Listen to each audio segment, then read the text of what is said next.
जिगरपुर के नाम के एक गांव में शारदा और उसका पति हरिलाल दोनों रहते थे। हरिलाल जिस दिन काम करता था तो उस दिन घर में कुछ बन जाता था, नहीं तो वे कई बार भूखे ही रह जाते थे। जी सुनिए, आप खाना खा लीजिए। अच्छा ठीक है, लाओ परोस दो। तुम भी अपनी थाली परोस लेना। जी पहले आप खा लीजिए, मैं बाद में खा लूंगी। आपको काम पे भी तो जाना है ना। मुझे तो घर पर ही रहना है, मैं तो बाद में भी खा लूंगी।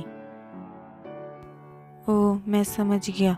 इसका मतलब आज घर में फिर से दाल चावल खत्म हो गया है, इसीलिए तुम बाद में खाना खाने के लिए बोल रही हो ना। मैं भी क्या करूँ शारदा, रोज मुझे भी काम नहीं मिलता, जिसके कारण घर में राशन नहीं आता और तुम्हें भूखा रहना पड़ता है। अरे नहीं, पहले आप खा लीजिए, मैं बाद में खा लूंगी।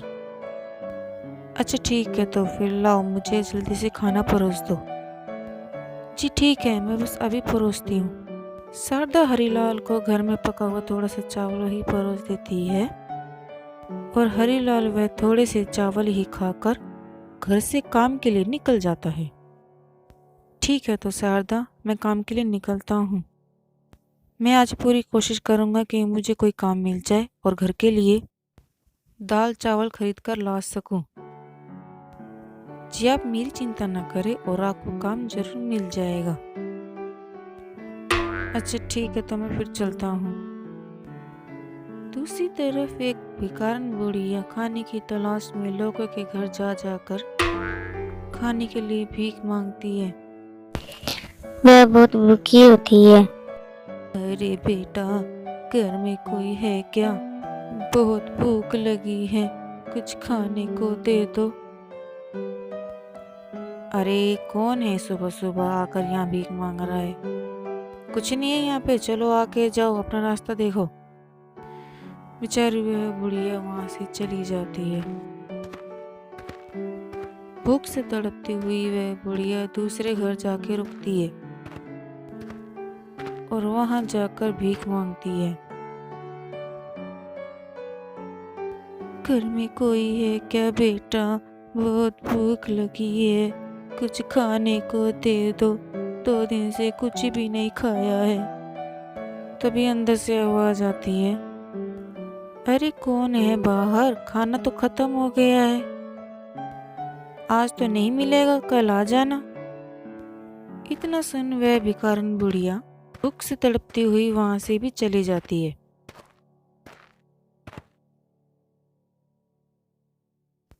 और आगे जाके वे भिखारन बुढ़िया शारदा की झोपड़ी के पास चली जाती है और उसकी झोपड़ी के आगे जाके वह भिखारन बुढ़िया आवाज लगाती है, अरे बेटा, कोई है क्या घर में? इस बुढ़िया की मदद करो, 2 दिन से भूखी हूँ, कुछ खाने को दे दो, भगवान तुम्हारा भला करेगा। शारदा और हरिलाल खाना खाने बैठे ही थे कि उन्हें किसी की आवाज सुनाई देती है, अरे कोई है क्या घर में? कोई तो तरस खाओ इस बुढ़िया पे, बहुत भूख लगी है, कुछ खाने को दे दो बेटा। अरे शारदा देखो तो जरा, हमारे घर के बाहर कौन आवाज लगा रहा है? जी ठीक है, मैं अभी देखती हूँ। शारदा बाहर आकर देखती है और उस भिखारन बुढ़िया से पूछती है, क्या हुआ माँ जी, आपको क्या चाहिए? बेटी, मैं 2 दिन से भूखी हूँ, मुझे कुछ खाना दे दो, भगवान तुम्हारा भला करेगा, भगवान तुम्हारा जीवन खुशियों से भरे। अच्छा ठीक है माँ जी, आप बस यहीं रुकिए, मैं अभी आती हूँ। इतना कहकर शारदा अपनी झोपड़ी के अंदर जा, ये लीजिए माँ जी, आप खाना खाइए, लेकिन माफ करिएगा माँ जी, हमारे पास बस इतना सा ही खाना है, शायद आपका इसमें पेट ना भरे, हमें इस चीज के लिए माफ कीजिएगा। और यह कहकर शारदा वह थाली उस भिखारन बुढ़िया को दे देती है। वह भिखारन बुढ़िया खाना देख बहुत खुश हो जाती है। माँ जी, आप खाना शुरू करें। हाँ बेटी, भोजन खाकर वह भिखारन बुढ़िया बहुत खुश हो जाती है। ठीक है माँ जी, अब मैं चलती हूँ। अरे रुको बेटी, तुम्हें कुछ देना है क्या माँ जी? बेटी, मैं 2 दिन से लोगों के घर जा जाकर भोजन के लिए भीख मांग रही थी, लेकिन किसी ने भी मुझे भोजन नहीं दिया और तूने ही बस मुझे भोजन दिया। इसीलिए मैं तुझे एक चीज देना चाहती हूँ, एक सोने की जादुई थाली। वह गरीब बुढ़िया अपने थैले में से एक सोने की जादुई थाली निकालती है और शारदा से कहती है, ये ले बेटी, मेरी तरफ से ये छोटा सा उपहार है।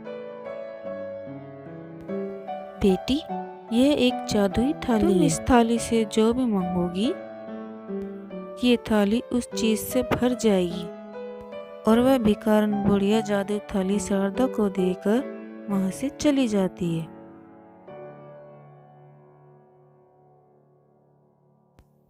हरिलाल उस थाली से चावल मांगता है। इतना ही कहते हुए थाली चावलों से भर जाती है। यह देख शारदा और उसका पति हरिलाल दोनों बहुत खुश हो जाते हैं। अब वे इस थाली से थोड़े पैसे मांगते हैं और देखते ही देखते वह जादुई थाली पैसों से भर जाती है। और इतने सारे पैसे देखकर उनकी तो खुशी का ठिकाना ही नहीं रहता। अब हरिलाल उस थाली से सोना मांगता है। इतना कहते ही वह थाली सोने से भर जाती है। यह देख शारदा और हरिलाल के तो खुशी का ठिकाना ही नहीं रहता। और अब उनकी झोपड़ी की जगह एक सुंदर सा बंगला होता है। शारदा और हरिलाल के पास सुख सुविधा की सभी चीजें उपलब्ध हो जाती हैं। उनके पास लत्ते, कपड़े, गहने सब कुछ होता है और वह खुशी खुशी अपना जीवन व्यतीत करते हैं।